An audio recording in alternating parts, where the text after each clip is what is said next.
Bonjour, bienvenue dans ma chaîne pour une nouvelle vidéo. Mon nom c'est Gisèle, c'est toujours un plaisir pour moi de vous accueillir. Si c'est la première fois que vous découvrez ma chaîne, soyez la bienvenue. S'il vous plaît, écoutez la vidéo jusqu'à la fin et abonnez-vous. Abonnez-vous.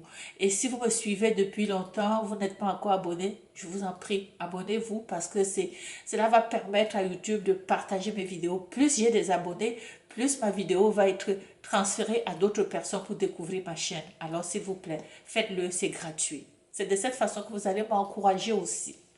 Alors aujourd'hui, je vais vous parler de l'Afrique du Sud. Vous savez, l'Afrique du Sud, c'est un pays qui a connu tellement d'injustices dans son histoire. Vous savez, l'apartheid a divisé ce pays pendant des années et des années et des années.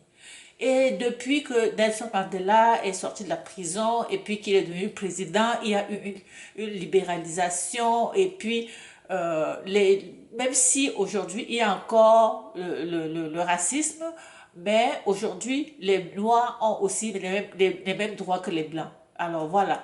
Ceci étant dit, étant donné que le principe de justice, c'est fondamental à ce peuple-là. L'Afrique du Sud, s'il y a quelque chose qui les unit là, ils vont se battre jusqu'au sang. Quand il y a un problème d'injustice, ils vont se battre pour défendre leurs droits. Tellement ils savent c'est quoi souffrir. Alors, là aujourd'hui, je vais vous parler donc du mariage. Vous savez, en Afrique du Sud, les Sud-Africains se sont questionnés parce que comme ils aiment la justice, l'égalité, ils veulent l'égalité, le principe d'égalité entre les êtres humains. C'est fondamental. Alors ils se disent, on reconnaît la polygamie. La polygamie, c'est qu'on permet à un homme d'épouser plusieurs femmes. Alors actuellement en Afrique du Sud, ils sont en train de se préparer, de préparer une loi, je ne sais pas si c'est déjà passé, pour permettre aux femmes aussi d'avoir les mêmes droits que les hommes. Donc une femme en Afrique du Sud pourrait marier plusieurs hommes comme les femmes, dont les mêmes droits. Et jusqu'à présent aussi, en Afrique du Sud, l'Afrique du Sud ne reconnaissait pas le mariage musulman, les mariages juifs, les mariages hindous, mais avec le même principe d'égalité, donc ils vont pouvoir donc reconnaître tous les types de mariages. Alors le projet de loi comprend trois sortes de mariages qu'ils vont introduire dans ce projet de loi-là pour s'assurer qu'ils respectent l'égalité en termes de mariage pour tout le monde. Ok, donc je vais vous lire un peu ce qui va apparaître dans les trois propositions, dans les trois nouveaux régimes matrimoniaux qu'ils vont mettre dans leur projet de loi qui est en cours. Alors, le premier, c'est quoi? Le mariage hindou, bon, comme je vous ai dit tout à l'heure, donc ils ont nommé ici, dans le premier, c'était le régime de mariage coutumier et religieux, inclusif. C'est-à-dire que ça veut dire que ils vont tenir compte de tous les mariages sans distinction de race, de culture ni de religion. Ok?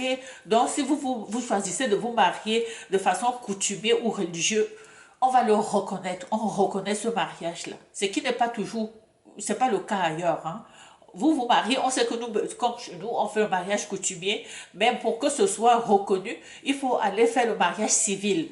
Eux, ils vont déjà reconnaître ce mariage coutumier aussi ou religieux comme étant un mariage qui est autorisé. Ok? La deuxième option qu'ils ont mis dans ce projet de loi, ce serait un régime de mariage neutre en matière de religion et de culture. Donc, tu n'as rien, tu peux te marier, tu fais ton mariage, tu n'as pas besoin que tu sois, de mettre la culture, la tradition, tout ça, tu peux ne pas choisir rien de ça. La troisième option, c'est un régime de mariage neutre entre les sexes qui tiendrait compte à la fois de la polygamie et de la polyandrie. Vous savez, la polyandrie, c'est quand la femme, c'est autour de la femme d'avoir plusieurs maris. Ok?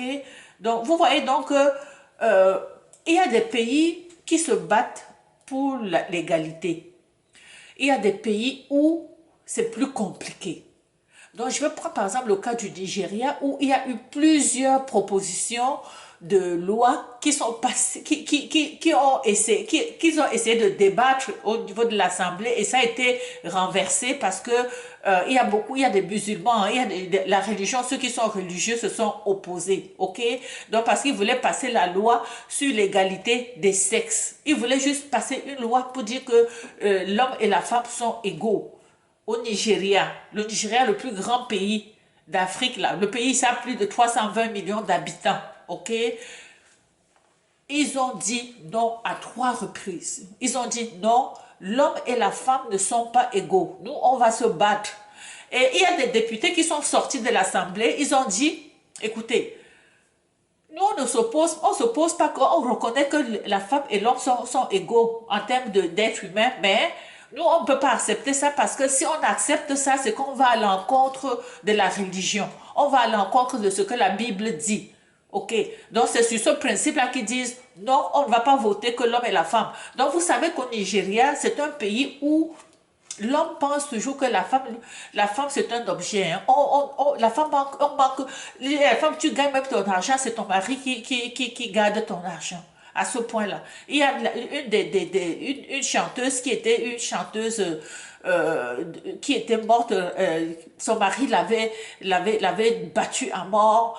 Et puis, juste parce que il contrôlait tout et il a battu à mort, elle ne pouvait même pas parler. Donc, s'il y a un pays africain où la violence conjugale est très pratiquée, c'est vraiment dans ce pays-là. Alors, donc, ils refusent de reconnaître que la femme et l'homme sont égaux. Et il y a encore beaucoup de combats.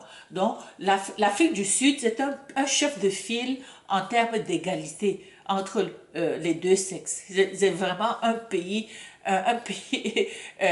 on va dire, ils sont novateurs dans leur façon. Et eux, ils ne passent pas par 4 chemins. Et ce sont un pays qui s'affirme, qui ne passe pas par 4 chemins et puis ils prennent position. Vous avez vu, ils prennent position à plusieurs niveaux, même au niveau politique. OK?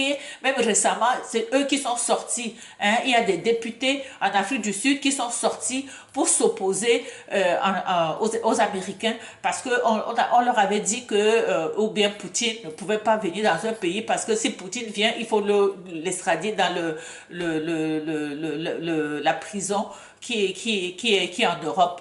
Et ils ont dit non. S'il vient, nous on l'invite ici, il vient. Nous, on ne l'enverra nulle part. Au contraire, nous, on va l'escorter et on va s'occuper de lui et il est la bienvenue en Afrique du Sud.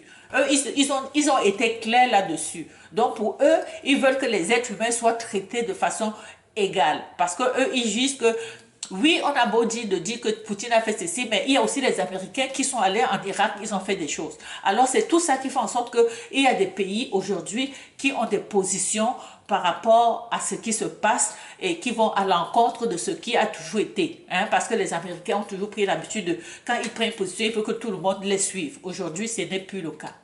Alors, c'est ça. Donc, je voulais donc vous informer de cet état de situation que je trouve quand même osé, que je trouve quand même courageux pour un pays. Et je trouve que c'est une belle avancée dans le fond. OK? Alors, sur ce, je vous souhaite une bonne journée. On se retrouve pour une prochaine vidéo. Ciao.